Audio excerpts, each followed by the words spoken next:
আমাৰ উইমেন সেলটো কাম কৰিয়ে আছে আগৰ পৰাই, কিন্তু আমি তাকে সেই উইমেন সেলটো আৰু অলপ উন্নত আৰু মোৰ পাৱাৰফুল কৰিবলৈ কাৰণে আমি আজি এখন বাহন ইয়াতে এটাচ কৰা গৈছে। আপোনালোকে দেখিছে গাড়ীখন পিংক কালাৰ।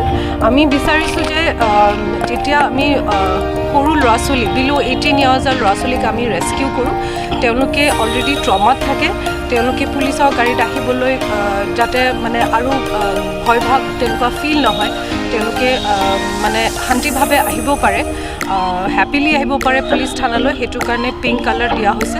তাৰ উপৰিও কলেজৰ পৰা বজাৰৰ পৰা আমাৰ কমপ্লেইনছ আহে, ল'ৰাই জোকাইছে, ছোৱালীক জোকাইছে, মলেষ্ট কৰিছে, যিকোনো ক্ৰাইম এগেইনষ্ট উইমেনৰ কেছৰ অফেণ্ডাৰ্ছসকলক আমি এইখন গাড়ীতে আনিম, যাতে এটা চৰ্ট অফ আইডেণ্টিফাই হৈ যায় যে এই গাড়ীত উঠা মানুহবোৰ অফেণ্ডাৰ্ছবোৰ ক্ৰাইম এগেইনষ্ট উইমেনৰ অফেন্স কৰিছে। আৰু ইয়াৰ উপৰিও আমি ইয়াতে মেন পাৱাৰ আৰু আমি অলপ বঢ়াই দিম। আমাৰ অফিচাৰ্ছ, ছোৱালী অফিচাৰ্ছ আমাৰ যদিও কম আছে, আমাৰ প্ৰবেশ্যনাৰ্ছ বহুত আছে, তেওঁলোকে খুব ভাল কাম কৰি আছে যোৱা বছৰৰ পৰা।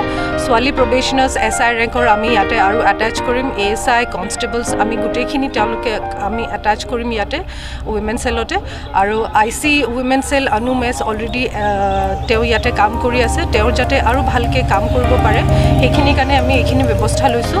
আৰু আমি আৰু এটা প্লেন কৰিছোঁ যে আমাৰ বহুতখিনি case crime against women report হয়, সেই গোটেইখিনি ক্ৰাইম এগেইনষ্ট উইমেন কেছেছবোৰ এই উইমেন চেলৰ পৰাই ইনভেষ্টিগেশ্যন হ'ব, তাৰ পৰাই ৰেছপণ্ড কৰিব। আমি সেইখিনি ব্যৱস্থা এতিয়াৰ পৰা হয়, ইয়াত চিলড্ৰেনছ কৰ্ণাৰ এটা আমি খুলিছোঁ। চিলড্ৰেনছ কৰ্ণাৰটোত যেতিয়া আমি সৰু ল'ৰা ছোৱালীৰ ৰেস্কিউ কৰোঁ বা কোনোবা victim of crime against women, তেওঁৰ লগত কেতিয়াবা সৰু বাচ্চা থাকে, তেওঁলোকে যাতে ইয়াত সুবিধাজনকভাৱে আহি পিনে ইয়াতে আৰাম কৰি থাকিব পাৰে।